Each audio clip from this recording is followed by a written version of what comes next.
Hello friends, आप सभी को आपके अपने यूट्यूब चैनल एजुकेशन मॉल पर एक बार पुनः मैं हार्दिक स्वागत करता हूं। सभी को नमस्कार दोस्तों, सभी को प्रणाम। पुनः मैं आप लोग को क्लास 10th का जो ग्रामर सेक्शन में पढ़ा रहा था, संस्कृत में आपको लिखा गया है संस्कृत व्याकरण, जो आप लोगों को 10th के लिए पढ़ाया जा रहा है दोस्तों, बिहार बोर्ड के लिए। तो इसमें हम लोग बात करेंगे आप लोग को जो चैप्टर आप लोग को प्रारंभ किए थे विभक्ति का विशेष प्रयोग, या उसको लिखा गया था सूत्र। क्या सूत्र? तो उसमें हमने बोला था कि 10 से 15 की संख्या में हम लोग को पढ़ना रहता है, जिसमें आप लोग को 4 या 5 आप लोग को बोला जाए, तो सूत्र के माध्यम से आप लोग को बताने का कोशिश किया था। तो हम लोग यदि बात करें दोस्तों, तो आप लोग को पढ़ाए थे विभक्ति की संख्या, आप लोग के बारे में बताया गया था। तो विभक्ति सबसे पहले तो आप लोग को बताया गया था दोस्तों कि यदि विभक्ति की बात करते हैं तो विभक्ति के बारे में कहा गया था कि कारकों की संख्या, कारक की संख्या को विभक्ति कहा जाता है। कारक की संख्या को विभक्ति कहा जाता है। हमने देखा था दोस्तों कि कारक की संख्या को विभक्ति कहा जाता है। कारक की संख्या को विभक्ति कहा जाता है। तो इस तरह से आप लोग को लिखा गया था कि कारक की संख्या को विभक्ति कहा जाता है। और हमने पढ़ा था यहाँ पे विभक्ति की संख्या 7 बताया था। विभक्ति की संख्या कितना बताया था? 7। तो अगर बोला जाए दोस्तों कि विभक्ति की संख्या कितना था, तो विभक्ति की संख्या हम लोग बोले थे कि 7 होते हैं। इसमें आप लोग को बोले थे दोस्तों कि विभक्ति की संख्या जब 7 होते हैं तो कौन कौन से विभक्ति थे। तो हम लोग पढ़े थे प्रथमा विभक्ति, द्वितीय विभक्ति, तृतीय विभक्ति, चतुर्थी, पंचमी, षष्ठी और क्या पढ़े थे? सप्तमी। तो यहाँ पे हमने लिखा था दोस्तों प्रथमा। क्या लिखा था? प्रथमा विभक्ति। प्रथमा विभक्ति यहाँ पे लिखा गया था। इसके बाद आप लोग को लिखा गया था यहाँ पे द्वितीय विभक्ति। क्या लिखे थे? द्वितीय विभक्ति। उसके बाद देखिएगा तो यहाँ पे हमने आपको गौर किए थे, आप लोग को यहाँ पे तृतीय विभक्ति लिखा गया था। उसके बाद आप लोग को तृतीय विभक्ति के बाद हम लोग बात किए थे दोस्तों चतुर्थी विभक्ति के बारे में। चतुर्थी विभक्ति के बाद आप लोग को अगर बोला जाए तो चतुर्थी विभक्ति के बाद हम लोग पढ़े थे यहाँ पे पंचमी विभक्ति। पंचमी विभक्ति क्या बोले थे? पंचमी विभक्ति। उसके बाद आपको हो जाएगा दोस्तों षष्ठी विभक्ति। षष्ठी विभक्ति, षष्ठी विभक्ति हो जाएगा। और लास्ट हम लोग बोले थे सप्तमी विभक्ति। क्या लिखा था? सप्तमी विभक्ति। तो इस तरह से हमने आपको बोला था कि विभक्ति की संख्या 7 होते हैं। और सभी विभक्ति को पहचानने के लिए हमने बताया था दोस्तों कि यदि हम लोग को विसर्ग लगा रहता है शब्द के अंत में, तो उसको हम लोग प्रथमा विभक्ति के रूप में पहचान करते हैं। और यदि शब्द के अंत में माँ का प्रयोग किया जाता है तो उसे हम लोग द्वितीय विभक्ति के रूप में पहचान करते हैं। और यदि शब्द के अंत में एन का प्रयोग किया जाता है तो उसे हम लोग तृतीय विभक्ति के रूप में पहचान करते हैं। और यहाँ पे आपको चतुर्थी विभक्ति जो लिखा गया है, तो चतुर्थी विभक्ति में हमने बोला था कि आय का प्रयोग किया जाएगा। किसका दोस्तों? आय। तो शब्द के अंत में यदि आय लगा होता है तो उसको चतुर्थी विभक्ति के रूप में पहचान करते हैं। और यदि शब्द के अंत में आय आत लगा हो तो पंचमी विभक्ति का प्रयोग करेंगे। यहाँ पे हो जाएगा स होगा तो षष्ठी दोस्तों, और ए होगा तो आपको सप्तमी विभक्ति का प्रयोग किया जाता है। और इसका हम लोग कर्ता के साथ आप लोग बोला जाए कि जो आप लोग को कारक बोल रहे हैं यहाँ पे, तो कारक की संख्या, तो किस कारक का संबंध कौन से विभक्ति से है? तो प्रथमा विभक्ति में आप लोग पढ़ेंगे दोस्तों किसका संबंध होता है? कर्ता कारक से। कौन कारक से? कर्ता कारक से। तो प्रथमा विभक्ति का जो आपको बोला जाए, तो प्रथमा विभक्ति का यहाँ पे संबंध, प्रथमा विभक्ति का आपको संबंध यहाँ पे हो रहा है किससे? कर्ता कारक से। और द्वितीय विभक्ति का संबंध हो रहा है आपको किससे? तो कर्म कारक से। किससे? कर्म कारक से। और तृतीय विभक्ति का संबंध हो रहा है आपको करण कारक से। किससे हमने बोला? करण कारक। और चतुर्थी विभक्ति का बोला जाए तो यहाँ पे आप लोग को बोला गया था दोस्तों संप्रदान कारक। क्या? संप्रदान कारक। पंचमी आप लोग को यहाँ पे लिखा गया था आपादान कारक। आपादान कारक, तो आपादान कारक हमने यहाँ पे लिखा था। षष्ठी के बारे में आपको बोला जाए तो षष्ठी में हम लोग लिखे थे यहाँ पे संबंध कारक। क्या लिखे थे? संबंध कारक। और सप्तमी हम लोग लिखे थे दोस्तों अधिकरण कारक। अधिकरण कारक। तो आप लोग को बोला जाए कि कौन से विभक्ति का संबंध कौन से कारक से है, यह आप लोग को बताया गया है। तो किस विभक्ति का संबंध किस कारक से है, जो आपको ध्यान रखना है। चलिए, तो हम लोग बात किए तो यहाँ पे आप लोग को बताया गया था पंचमी विभक्ति के बारे में हम लोग पढ़ चुके थे, जिसमें आपको बताया गया था कि ध्रुवम पायापादानम पंचमी, दो वस्तुओं के अलग होने में जो स्थिर वस्तु होता है, स्थिर वस्तु में हम लोग अपादान कारक पंचमी विभक्ति का प्रयोग करते हैं। उसके बाद हम लोग पढ़े थे दोस्तों भुवा प्रभवश्च। भुवा प्रभवश्च कहने का मतलब कहीं से कोई वस्तु उत्पन्न होता है, तो जिस जहां से कोई वस्तु उत्पन्न होता है उसमें हम लोग पंचमी विभक्ति अपादान कारक का प्रयोग किए थे। कहा जाए तो उसमें पंचमी विभक्ति में हम लोग क्या लगाते हैं? आत का प्रयोग करते हैं। उसके तत्पश्चात हम लोग बोले थे दोस्तों, उसी में आप लोगों को पढ़ा गया होगा अख्यातोपयोगे पंचमी, जिसमें बोला गया था जब किसी से नियम पूर्वक कोई विद्या सीखी जाती है तो उसमें हम लोग क्या करते हैं? पंचमी विभक्ति का प्रयोग करते हैं। उसके बाद हम लोग पढ़े थे बहिर्योगे पंचमी। तो बहिर्योगे पंचमी कहने का मतलब बाहर के अर्थ में हम लोग पंचमी विभक्ति का प्रयोग करते हैं।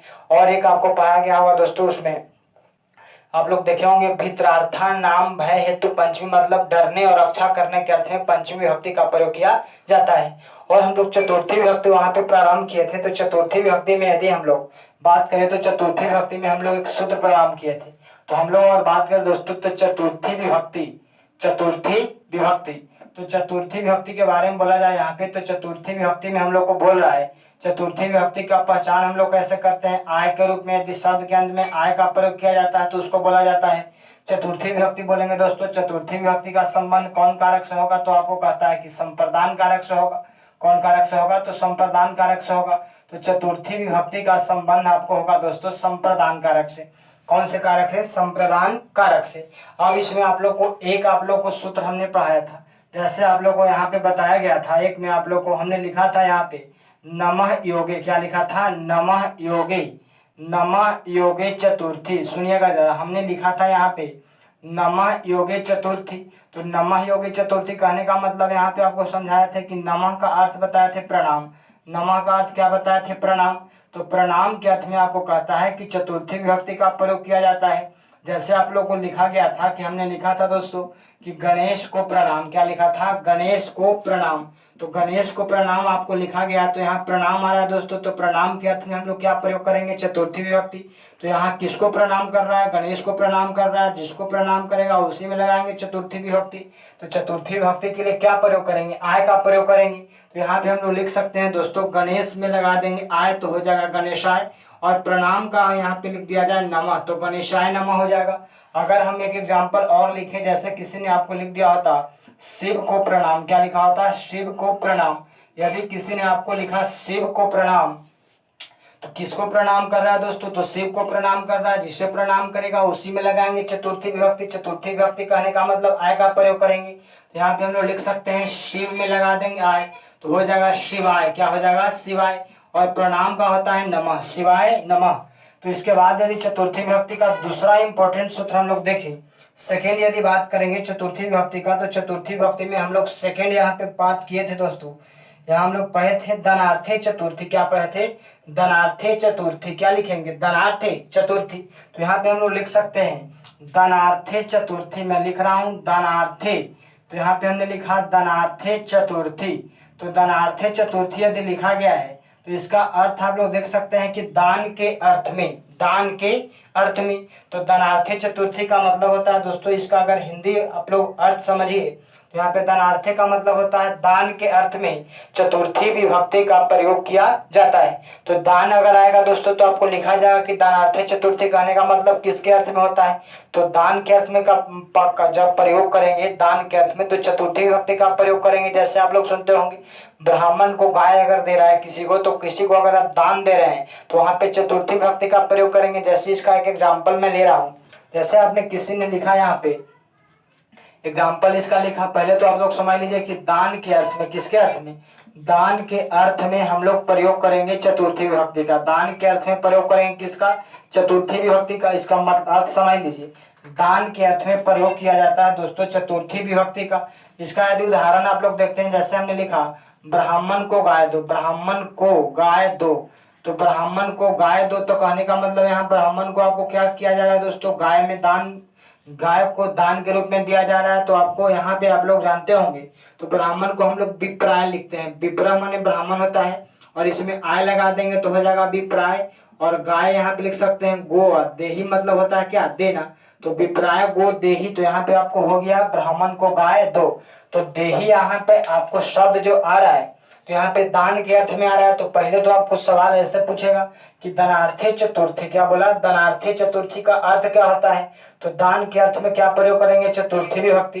तो किसी को भी यदि राजा अगर गरीब को दान देता है, जैसे अगर मान लिया जाए यहाँ पे एग्जाम्पल हमने एक और आपके सामने लिखा, जैसे आपको लिखा दोस्तों राजा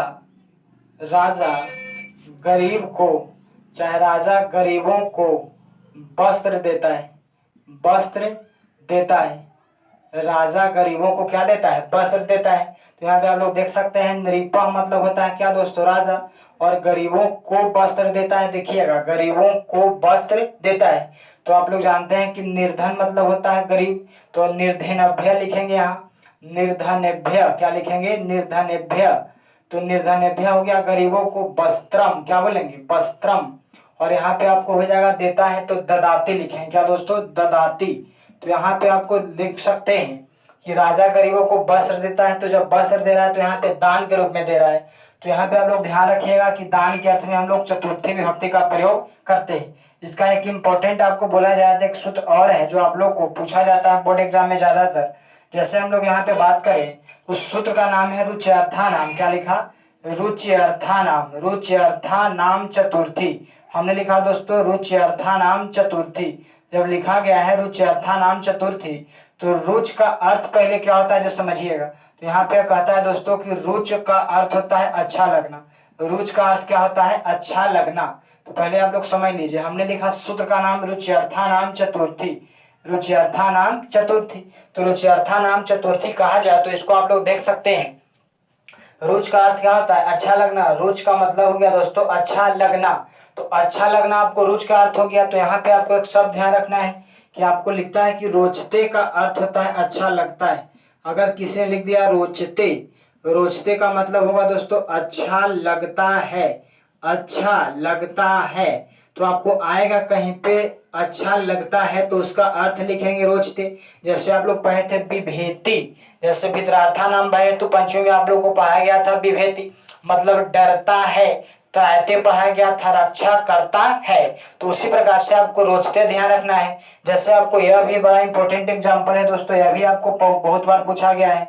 उदाहरण जैसे हमने लिखा यहाँ पे, जैसे कहता है कि गणेश को, किसको दोस्तों, गणेश को, गणेश को लड्डू, गणेश को लड्डू अच्छा लगता है, गणेश को लड्डू अच्छा लगता है। तो आपको लिखा गया है गणेश को लड्डू अच्छा लगता है। तो अच्छा लगने के अर्थ में हम लोग लगाते हैं चतुर्थी विभक्ति, कौन सूत्र से, रुच्यर्था नाम चतुर्थी से।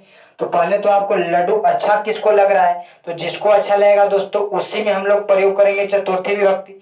चतुर्थी विभक्ति बोला जाए तो आय का प्रयोग करेंगे, किसका, आय का। तो हमने यहाँ पे लिखा किसको अच्छा लग रहा है, तो आप लोग देख सकते हैं यहाँ पे लिखा गया है गणेश को, तो हम लोग गणेश में लगाएंगे दोस्तों, जिसको अच्छा लगेगा उसी में हम लोग लगाएंगे, आय का प्रयोग करेंगे। तो यहाँ पे हमने लिखा गणेश और यहाँ पे लगा दिया दोस्तों आय, तो हो जाएगा गणेशाय। अब मोदकम मतलब आप लोग जानते होंगे लड्डू होता है, मोदकम माने क्या होता है, लड्डू। तो गणेशाय मोदकम अच्छा लगता है। देखिएगा आपको अनुवाद भी बोल रहे हैं दोस्तों कि अनुवाद भी आपको बोर्ड एग्जाम में पूछा जाता है 6 अंक का, तो आपको अनुवाद भी हूबहू आपको इसी से मिल जाएगा। तो गणेशाय मोदकम और अच्छा लगता है क्या लिखूंगा, रोचते, क्या लिखेंगे, रोचते। तो इस तरह से आपको हो जाएगा गणेश को लड्डू अच्छा लगता है का अनुवाद हो गया। इस तरह से आप एग्जाम्पल और लिख सकते हैं। जैसे हमने सेकेंड एग्जाम्पल आपको लिखा, ये भी आपको सेकेंड एग्जाम्पल जो लिख रहा हूँ बहुत बार पूछा गया है कि मुझे लड्डू अच्छा लगता है, मुझे लड्डू अच्छा लगता है, मुझे लड्डू अच्छा लगता है। तो पहले तो आप लोग देखिए दोस्तों किसे लग रहा है, मुझे लग रहा है, तो आपको जिसे लगेगा उसी में चतुर्थी विभक्ति का प्रयोग करते हैं। तो अहम मतलब होता है मैं, तो इसका जो चतुर्थी बोला जाए तो अहम का चतुर्थी बोलेंगे महाम, क्या बोलेंगे, महाम। तो पहले तो आप लोग यह समझ लीजिए कि हमने लिखा महाम अगर आएगा तो महाम का मतलब हो जाएगा दोस्तों मुझे, क्या हो जाएगा, मुझे। तो यहाँ मुझे का क्या लिखूंगा मैं, महाम, क्या लिखूंगा, महाम। और लड्डू का लिख दिया मैंने मोदकम, लड्डू का लिख दिया क्या, मोदकम। और यहाँ पे कहता है कि अच्छा लगता है, तो अच्छा लगता है का क्या हम लोग लिखेंगे, रोचते, क्या लिखूंगा, रोचते। तो आपको हो जाएगा मुझे लड्डू अच्छा लगता है। इस तरह से आपको एग्जाम्पल और मैं लिख दे रहा हूँ इसी का। जैसे थर्ड एग्जाम्पल लिखा दोस्तों कि मोहन को आम अच्छा लगता है, मोहन को आम अच्छा लगता है, मोहन को आम अच्छा लगता है। तो आपके सामने यहाँ पे एग्जाम्पल लिखा, इसका आप अनुवाद बनाना चाहते हैं तो किसको अच्छा लग रहा है दोस्तों, मोहन को लग रहा है, जिसे अच्छा लगेगा उसमें लगाएंगे चतुर्थी विभक्ति। सुनिएगा, जिसे अच्छा लगेगा उसी में हम लोग लगाएंगे चतुर्थी विभक्ति। तो यहाँ पे मोहन को तो चतुर्थी विभक्ति में क्या प्रयोग करेंगे, आय का प्रयोग करेंगे। तो यहाँ पे मैं मोहन लिखता हूँ और मोहन में लगा दूंगा आय। तो यहाँ पे हमने लिखा दोस्तों मोहन, तो इसमें लगाइएगा आय, तो हो जाएगा मोहनाय, क्या हो जाएगा, मोहनाय। क्या अच्छा लग रहा है दोस्तों, आम। तो आम क्या आप लोग जानते हैं, लिखते हैं आम्रम। तो आम्रम मतलब आम हो गया। तो पहले तो देखिए कि पुनः क्या अच्छा लगता है, तो अच्छा लगता है का क्या लिखेंगे, रोचते, रोचते। जैसे इसके आधार पे आपको दे देगा, मुझे किताब अच्छा लगता है तो महाम पुस्तकम रोचते, महाम पुस्तकम रोचते। चाहे आपको लिखा जाए कि आपको गणेश को कुछ भी अगर किसी को भी अच्छा लगे चाहे पसंद लगे तो उसके अर्थ में हम लोग चतुर्थी विभक्ति का प्रयोग करते हैं। पसंद के अर्थ में या तो अच्छा लगने के अर्थ में हम लोग चतुर्थी विभक्ति का प्रयोग करेंगे, यह दिमाग में बैठा लीजिए। तो इसको आप लोग एक बार और रिपीट कर लीजिए दोस्तों। हमने बोला कि यदि चतुर्थी विभक्ति बोलेगा तो चतुर्थी विभक्ति का पहचान कैसे कीजिएगा, तो आय अगर शब्द के अंत में लगा है, यदि शब्द के अंत में आय का प्रयोग किया गया है तो आपका हो जाएगा चतुर्थी विभक्ति। और चतुर्थी विभक्ति का संबंध होता है कौन कारक से, तो संप्रदान कारक से होता है। तो इसका हमने जो बोला इंपॉर्टेंट जो सूत्र है आपको यहाँ पे लिखा गया है, नमः योगे चतुर्थी, नमः योगे चतुर्थी। क्या बोला हमने, नमः योगे चतुर्थी। तो नमः योगे चतुर्थी का मतलब होता है, नमः का अर्थ होता है दोस्तों प्रणाम। तो प्रणाम के अर्थ में किस विभक्ति का प्रयोग करेंगे, चतुर्थी विभक्ति का। जैसे लिखा गया है गणेश को प्रणाम तो आप लोग बोलते हैं गणेशाय नमः, शिव को प्रणाम तो बोलते हैं शिवाय नमः। तो यहाँ पे आपको बोल रहा है कि जिसको प्रणाम करेगा, जैसे गुरु को प्रणाम तो बोलता है गुरुवे नमः। अगर बोल दिया जाए यहाँ पे, किसी ने अगर इसके स्थान पे आपको लिख दिया होता, देखिएगा यहाँ पे आपको लिखा गुरु को प्रणाम, गुरु को प्रणाम, गुरु को प्रणाम। यहाँ पे आपको लिखा दोस्तों गुरु को प्रणाम यदि लिख रहा है तो आप लोग देख सकते हैं यहाँ भी प्रणाम के अर्थ में आ रहा है। तो इसको आप लिख दीजिएगा गुरुवे नमः। क्या लिखेगा, गुरुवे नमः। मतलब कहने का मतलब गुरुवे नमः मतलब गुरु को प्रणाम। तो जिसको प्रणाम करेगा दोस्तों उससे हम लोग आएंगे चतुर्थी विभक्ति। तो पहले तो इंपॉर्टेंट आपको याद रखना चाहिए कि आप प्रणाम के अर्थ में कौन सा विभक्ति का प्रयोग करेंगे, तो चतुर्थी विभक्ति का। उसके बाद हमने लिखा था दूसरा दानार्थे चतुर्थी। दानार्थे चतुर्थी कहने का मतलब दान के अर्थ में चतुर्थी विभक्ति का प्रयोग किया जाता है, दान के अर्थ में चतुर्थी विभक्ति का प्रयोग किया जाता है। तो दान के अर्थ में जब चतुर्थी विभक्ति का प्रयोग किया जाता है यह आपको ध्यान रखिए। उसके बाद लिखा गया है रुच्यर्था नाम चतुर्थी, रुच्यर्था नाम चतुर्थी। तो रुच्यर्था नाम चतुर्थी जो आपको लिखा गया है इसका मतलब आपको है कि अच्छा लगने के अर्थ में चतुर्थी विभक्ति का प्रयोग किया जाता है। तो इसे भी आप लोग ध्यान रखिए। एक आपको और सिंपल जो अगर बोला जाए तो सिंपल आप लोग ऐसे याद रख सकते हैं दोस्तों, कहीं कहीं आप लोग लिखेगा संप्रदाने चतुर्थी, संप्रदाने चतुर्थी। तो संप्रदाने चतुर्थी का मतलब होता है संप्रदान कारक में आप लोग को यहाँ पे लिखा गया है, संप्रदान कारक कहने का मतलब चतुर्थी विभक्ति। तो संप्रदाने चतुर्थी कहने का मतलब संप्रदान कारक में चतुर्थी विभक्ति का प्रयोग किया जाता है। इसको आप लोग ध्यान रखिएगा। अब देखिए जो हम लोग बात करें तो एक इंपॉर्टेंट आपको पढ़ना है दोस्तों तृतीया विभक्ति, जो बड़ा इंपॉर्टेंट है। तो हम लोग यहाँ पे लिख रहे हैं तृतीया विभक्ति, तृतीया विभक्ति। तो पहले आप लोग समझिए यहाँ पे तृतीया विभक्ति। तो तृतीया विभक्ति का पहचान करेंगे एन के रूप में, किसके रूप में, एन के रूप में। और तृतीया विभक्ति कहा जाए तो आप लोग जानते होंगे करण कारक। कौन कारक, करण कारक। तो करण कारक यहाँ पे हो जाएगा तृतीया विभक्ति। तो तृतीया जैसे आपको लिखा रामेन, व्याघ्रेन, अश्विन, मोहनेन। तो आपको अगर शब्द के अंत में एन लगेगा तो वह हो जाएगा आपको तृतीया विभक्ति। इसका दो इंपॉर्टेंट सूत्र है जो आपको ध्यान रखना है। एक हमने लिखा दोस्तों, पहले तो आप लोग को सिंपल लिख सकते हैं करने तृतीया। क्या लिखेंगे, करने तृतीया। तो करने तृतीया कहने का मतलब करण कारक में तृतीया विभक्ति का प्रयोग किया जाता है। इसका मतलब हो गया कि करण कारक, और करण कारक आप चिन्ह जानते होंगे, करण से किसके अर्थ में दोस्तों, साथ के अर्थ में। किसके अर्थ में, साथ के अर्थ में करण कारक का प्रयोग किया जाता है। तो यहाँ पे आप लोग देखिए करने तृतीया कहने का मतलब करने तृतीया, तो करण कारक में तृतीया विभक्ति का प्रयोग किया जाता है, यह याद रखिए। जैसे अगर मान लिया जाए, जैसे आपको किसी ने लिखा वह कलम से लिखता है, वह कलम से लिखता है। तो आपको देख सकते हैं दोस्तों कि कलम इसको लिखने में साथ दे रहा है। तो कलम से लिखता है तो से आया, तो साथ के अर्थ में अगर रहेगा तो यहाँ पे हम लोग एन लगाएंगे। तो स यहाँ हो जाएगा वह कलम जो लिखा आपने, कलम में लगा दीजिएगा एन तो हो जाएगा कलमेन, और लिखती यहाँ पे हो जाएगा तो कलमेन, सह कलमेन लिखती। तो इस तरह से आपको हो जाएगा वह कलम से लिखता है। एक हमने आपको इसका जो इंपॉर्टेंट सूत्र अगर लिखने का कोशिश किया दोस्तों, आप लोग यार समझिएगा। एक आपको कहता है सहार्थे तृतीया, बड़ा इंपॉर्टेंट है, आपको बहुत बार एग्जाम में पूछा है सहार्थे तृतीया, सहार्थे तृतीया। तो सहार्थे तृतीया या इसी को बोलते हैं हम लोग संयुक्ते, संयुक्ते प्रधाने, संयुक्ते प्रधाने तृतीया। तो पहले तो आप लोग देखिए इस सूत्र का नाम याद होना चाहिए। हमने लिखा सहार्थे तृतीया या तो सहयुक्ते प्रधाने तृतीया, सहार्थे तृतीया, या दोस्तों आप लोग लिख सकते हैं सहयुक्ते प्रधाने तृतीया। सहार्थे तृतीया, या तो आप लोग लिखिएगा सहयुक्ते प्रधाने तृतीया। तो सहार्थे तृतीया या सहयुक्ते प्रधाने तृतीया का मतलब समझ लीजिए। यहाँ पे कह रहा है आपको कि साथ के अर्थ में, इसका अर्थ समझिएगा। कहता है कि साथ के अर्थ में, साथ के अर्थ में, बोलिएगा साथ के अर्थ में तृतीया विभक्ति का प्रयोग किया जाता है। किस विभक्ति का? तृतीया विभक्ति का प्रयोग किया जाता है। तो सात के अर्थ में तृतीया विभक्ति का प्रयोग किया जाता है। तो स मतलब होता है दोस्तों सात, स का मतलब होता है क्या? सात। तो याद आप लोग कर लीजिए कि स का अर्थ हो गया यहाँ पे सात। जैसे आपको लिखा जाए कि वह पिता के साथ, वह, चाहे लिख सकते हैं आप लोग। यहाँ पे देख लीजिए एक इंपॉर्टेंट एग्जांपल हम लोग अगर बोले, जैसे लिखा जाए राम के साथ, राम के साथ सीता, राम के साथ सीता वन जाती है, वन जाती है, राम के साथ सीता वन जाती है। तो पहले देखिए, तो यहाँ पे बोला कि साथ है दोस्तों, तो साथ रहेगा तो साथ के अर्थ में क्या रहेगा? तृतीया विभक्ति। तृतीया विभक्ति बोला जाए तो एन, तो राम में लगा देंगे हम लोग एन, तो हो जाएगा रामेन। क्या हो जाएगा? रामेन। और सह मतलब हो जाएगा साथ, रामेन सह सीता, रामेन सह सीता। और बनम मतलब बन हो जाएगा। और गच्छ मतलब होता है जाना, अति मतलब हो जाएगा, यहाँ पे आप लोग लट लगा वर्तमान काल हो जाएगा। और अगर बोल दिया जाए आपको पुत्र के साथ, इसी का एग्जाम्पल मैं और लिख रहा हूं, देखिएगा। इसी का एग्जाम्पल मैं लिख देता हूं यहाँ पे दोस्तों, आप लोग समझिएगा।